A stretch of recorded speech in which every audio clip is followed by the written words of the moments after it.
કેમ છો બાળમિત્રો? મજામાં? હવે તો તમારી સ્કૂલ ચાલુ થઈ ગઈ હશે ને? અને તમે બધા મિત્રો સ્કૂલે જતા હશો ને? જરૂરથી જજો હો, અને ખૂબ જ સારી રીતે ભણજો.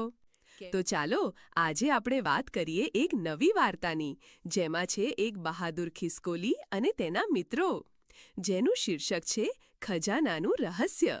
તો શું છે એ ખજાનાનું રહસ્ય? તો ચાલો જાણીએ. એક લીલુંછમ જંગલ હતું, જ્યાં ઘણા બધા ઝાડ હતા. આ ઝાડ પર એક ચંચળ અને મહેનતુ ખિસકોલી રહેતી હતી. તેનું નામ હતું ચિંટુ. ચિંટુને રોજ કંઈક નવું શોધવું અને તેના સંગ્રહમાં ઉમેરવું ખૂબ ગમતું. તે હંમેશા તેની નાનકડી ઝોળીમાં કંઈક ને કંઈક સંતાડીને ફરતી રહેતી. એક દિવસ ચિંટુ એક મોટા ઘટાદાર વડના ઝાડ પર ચડી રહી હતી.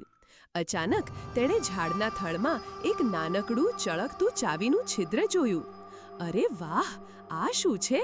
ચિંટુએ આશ્ચર્યથી આંખો પહોળી કરી. તેણે પોતાની નાનકડી ઝોળીમાંથી એક જૂની કાટવાળી ચાવી કાઢી.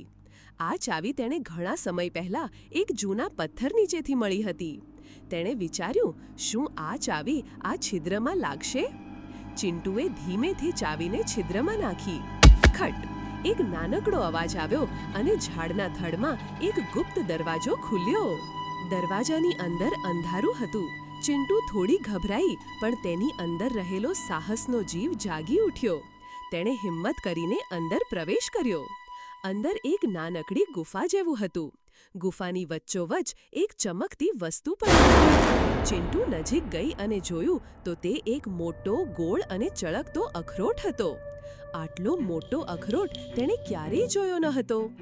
વાહ, આ તો મારો સૌથી મોટો ખજાનો! ચિંટુ ખુશ થઈ ગઈ.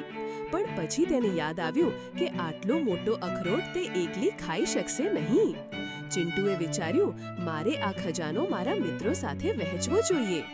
તે ગુફામાંથી બહાર આવી અને તરત જ તેના મિત્રોને બોલાવવા ગઈ. સસલું, જેનું નામ બંટી હતું, તે દોડતું દોડતું આવ્યું. શિયાળ, જેનું નામ ટપુ હતું, તે પણ પૂંછડી પટપટાવતું આવ્યું. અને કાચબો, જેનું નામ ગોગી હતું, તે ધીમે ધીમે ચાલતો આવ્યો.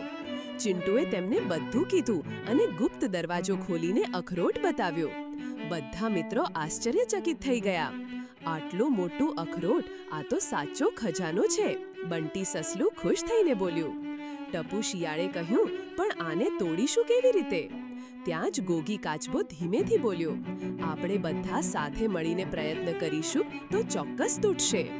બધા મિત્રોએ સાથે મળીને અખરોટને તોડવાનો પ્રયત્ન કર્યો. ચિંટુએ તેના દાંતથી તેને કોતર્યું. બંટીએ તેના મજબૂત પગથી તેને ધક્કો માર્યો. ટપુએ તેની ચાલાકી વાપરીને તેને ગોળ ગોળ ફેરવ્યું. અને ગોગી કાચબાએ તેના કવચથી તેને ટેકો આપ્યો. અંતે ક્રેક! અખરોટ તૂટ્યો અને અંદરથી મીઠા દાણા નીકળ્યા. બધા મિત્રોએ ભેગા મળીને તે મીઠા દાણા ખાધા. ચિંટુ ખુશ હતી, કારણ કે તેણે એકલો ખજાનો રાખવાને બદલે તેના મિત્રો સાથે વહેંચ્યો હતો. તે સમજી ગઈ કે સાચો ખજાનો તો વસ્તુઓમાં નહીં, પણ મિત્રતા અને ખુશી વહેંચવામાં છે. ત્યારથી ચિંટુ અને તેના મિત્રો હંમેશા સાથે મળીને જંગલમાં નવા નવા રહસ્યો શોધતા અને ખુશીથી રહેતા. તો બાળમિત્રો, આ વાર્તા આપણને એ શીખવે છે કે એકતામાં જ તાકાત રહેલી છે અને મિત્રો સાથે ખુશી વહેંચવાથી હંમેશા વધે છે. તો કેવી લાગી આ વાર્તા? જો વાર્તા ગમી હોય તો તમારા બીજા મિત્રોને શેર જરૂરથી કરજો. તો ચાલો ફરીથી મળીશું એક નવી વાર્તા સાથે. અમારી ચેનલ પર આવી જ અવનવી સાહસિક વાર્તાઓ આવતી હોય છે, જેની સૌથી પહેલા નોટિફિકેશન માટે અમારી ચેનલને સબસ્ક્રાઇબ કરો.